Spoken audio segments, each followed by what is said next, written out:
শিলং পিকে দাঁড়িয়ে পুরো শহরের ভিউটা এনজয় করা যায়। আর দেখো কি সুন্দর লাগছে দেখতে। আমি ইউবিকেও ডেকে নিলাম যে ঝটপট করে এসো, ফ্রেম বন্দি হয়ে থাকি আমরা দুজন। এই দিনটি ছিল শিলংয়ে আমাদের প্রথম সকাল, তাই আমরা সবাই মিলে রেডি ঠেডি হয়ে একদম গাড়িতে করে আনন্দ করতে করতে বেরিয়ে গেলাম চেরাপুঞ্জির উদ্দেশ্যে।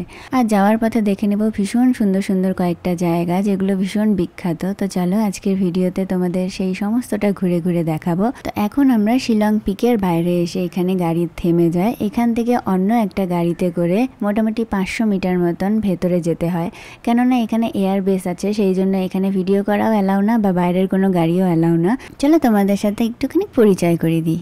এটা হচ্ছে অমরি, আর বনাদার কোলে আছে বনি, আর ও হচ্ছে অন্তু, ওর কোলে আছে রাহি, ও এখন ঘুমোচ্ছে। আর এই যে এটা হচ্ছে সুরজিৎ।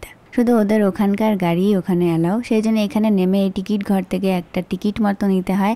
সেখানে কোনো টাকা নেয় না, তুমি যেই গাড়ি করে এসেছো সেই গাড়ি ড্রাইভারেরই দায়িত্ব ওটা। কিন্তু হ্যাঁ, সবার আধার কার্ডটা ওখানে চেক হয় এই টিকিট নেওয়ার সময়, আবার যখন এন্ট্রি হয় তখনও। এরপর এখান থেকে একটা রিসিট টাইপের পাওয়া যায়, সেই রিসিট দেখিয়ে কন্টিনিউ প্রচুর গাড়ি আসে, সেই গাড়ি এসে পিক আপ করে নিয়ে যায়। একটা গাড়িতে 3 জনই বসা যায়। ওই যে পেছনে ছোট ছোট গাড়িগুলো দেখতে পাচ্ছ, সেই গাড়িগুলোতে করেই যেতে হয় ভেতরে শিলং পিকে। তো যতক্ষণ না আমাদের গাড়ির নাম্বার আসছিল ততক্ষণ আমি এখানে সুন্দর করে হেঁটে চলে ভিডিও করে নিয়েছিলাম, কারণ এত সুন্দর একটা প্রজাপতি মাথায় লাগিয়েছি, সেটা না দেখালে হয়, সেটা ফটো না তুললে হয়। আর দেখো এত সুন্দর সবুজ চারপাশে, সেখানে আমিও সবুজ বাটারফ্লাই হয়ে উড়ে উড়ে বেড়াচ্ছিলাম। আর সত্যি উড়ে বেড়াচ্ছিলাম, কারণ ওখানে প্রচণ্ড সুন্দর হাওয়া হচ্ছিল, আর আমার চুলগুলো মনে হচ্ছিল আমাকে একদম উড়িয়ে নিয়ে চলে যাবে। তো তারপরে আমাদের গাড়ি চলে এলো, আর আমরা গাড়িতে চড়ে ওইখানে চলে এসেছি একদম শিলং পিকের মেন পয়েন্টে। কারণ এখানে ভিডিও করা অ্যালাউ না, কারণ বললামই আগে যে এখানে একটা এয়ারবেস আছে। আর এই যে এই দোকানটা দেখতে পাচ্ছ, এখানে এখানকার ট্র্যাডিশনাল ড্রেস পরা যায়, আর সেগুলো পরে বিভিন্ন সুন্দর সুন্দর ফটো ওঠানো যায়। আমি শিলংয়ে এর আগে বহুবার গেছি, তাই আমি এখানে গিয়ে সুন্দর সুন্দর এই ড্রেসগুলো পরে অনেক ফটোও তুলে নিয়েছিলাম, সেই জন্য এবার আর পরিনি। তো এই দেখো এই ফার্স্ট ওয়াচ টাওয়ারটায় আমরা দুজন মিলে চড়ে গেছি। আরও ওপরে যাওয়া যেত, কিন্তু আমরা আর ওপরে চাইনি।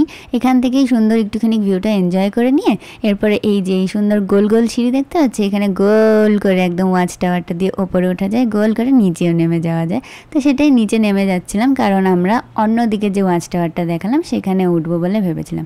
তো এরপরে আমরা এখান থেকে নিচের দিকে এলাম। এখান থেকেও ভীষণ সুন্দর পুরো শহরটা একদম দেখা যায়, খালি চোখে এত সুন্দর লাগে যে আমি তোমাদেরকে বলে বোঝাতে পারবো না, তোমরা দেখেই সেটাকে ফিল করে নাও। এরপরে দেখো এই জায়গা থেকে অনেক সুন্দর সুন্দর ছবি আমি এর আগে যখন শিলং গেছিলাম তখন তুলেছিলাম। মাথার মধ্যে ওরা যেরকম পরে সেরকম পরে নিয়ে ফটো তুলেছিলাম। আর এখানে দেখো একটা সুন্দর ভ্যালি টাইপের আছে, আর এই ভ্যালিতে একদম ছোট ছোট ফুল ভর্তি হয়েছিল। তো এখানে ইউবিকে বললাম তুমি একটু দাঁড়াও, তোমাকে সুন্দর করে আমি কয়েকটা ফটো তুলে দিই। এরপরেই দেখলাম ওই দ্বিতীয় ওয়াচ টাওয়ার থেকে বনি আমাদেরকে ডাকছে, আসো আসো এরকম বলে বলে। তারপর আমি বললাম যে দাঁড়াও দাঁড়াও আসছি আমরা। এরপরে আমরা দুজন ছটপট করে সেকেন্ড ওয়াচ টাওয়ারে চড়ে গেলাম। আর এখান থেকে দেখো কি সুন্দর দেখা যাচ্ছে, পুরো শিলং শহরটাকে দেখা যাচ্ছে। শিলং পিকে দাঁড়িয়ে পুরো শহরের ভিউটা এনজয় করা যায়। আর দেখো কি সুন্দর লাগছে দেখতে।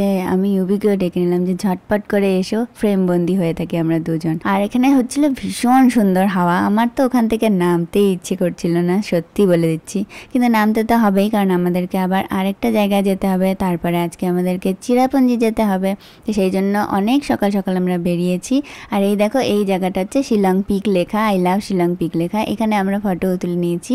এরপরে আমরা ফিরে আসার সময় একটুখানি এখানে ভিডিও করে নিচ্ছিলাম, কারণ এখানে অনেক সুন্দর পাইন গাছের বন ছিল, এখানেও অনেকে বসেছিল, দৌড়াদৌড়ি করছিল। কিন্তু আমাদের যেহেতু হাতে সময় কম ছিল, তাই আমরা এখান থেকে বেরিয়ে গেছিলাম। আর ওই যে মাঝখানে রাস্তাটায় কোনো ভিডিও করতে পারিনি, তাই আবার যখন আমরা স্পটে চলে এলাম, মানে এখান থেকে এসে আমাদেরকে আবার আমাদের গাড়িতে উঠে পড়তে হবে, সেই সময় এসে আমি আবার ভিডিও চালু করে দিলাম। তো এরপরে সেখান থেকে আমরা গাড়িতে উঠে চলে এলাম এলিফ্যান্টা ফলসের সামনে। তো এই ভিডিওটা আমি পরের দিন তোমাদের সাথে শেয়ার করবো। তো চলো আজকে এইটুকুই, দেখা হচ্ছে পরের দিনের ভিডিওতে। ভালো থেকো, আর ইউবিরুঙ্গিয়া ফেসবুক পেজকে ফলো করে দিও, ইউবিরুঙ্গিয়া শর্টস ইউটিউব চ্যানেলকে সাবস্ক্রাইব করে দিও।